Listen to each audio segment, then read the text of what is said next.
Bienvenidos a Reporte Verde, un recorrido mensual de noticias que llega hasta sus hogares gracias a la Asociación Nacional de la Industria del Cannabis, ANICAN. En reciente reportaje, el Wall Street Journal señaló que al ser el hogar de los cárteles de la droga más poderosos, México se convertirá en el mercado legal de cannabis más grande del mundo cuando en las próximas semanas el Congreso legalice la marihuana en toda la cadena de suministro, desde la agricultura hasta la distribución y el consumo. ¡Caramba! ¿Quién lo hubiera imaginado?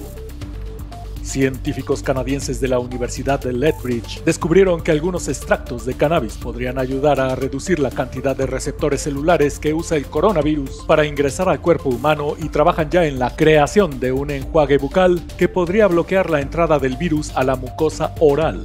Avance que sin duda ayudaría a contener los contagios hasta que todos recibamos la vacuna, que al ritmo en que está llegando a México probablemente sea por ahí del año 2054.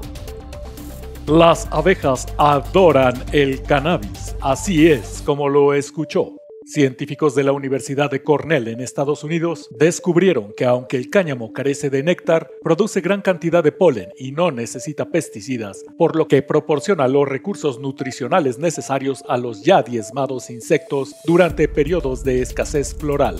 Secreto del cual, evidentemente, el amigo de la abeja maya estaba enterado. Según la firma Research and Markets, Colombia se encuentra entre los 23 países que más están potenciando la producción de marihuana con fines medicinales, hecho que le permitirá llevarse una buena tajada de los 358.000 millones de dólares de ingresos legales que esta planta dejará a nivel global en el 2027. México aún no figura en el listado, pero no más espérense a que nos den el banderazo. A partir de febrero, la Facultad de Medicina de la Universidad Nacional de Rosario impartirá un curso de posgrado sobre los usos del cannabis que dará a los estudiantes herramientas para acompañar a personas y animales que la utilizan. A diferencia del que se imparte desde hace años en las islas de la UNAM, el curso de 130 horas impartido en Argentina sí tendrá valor curricular.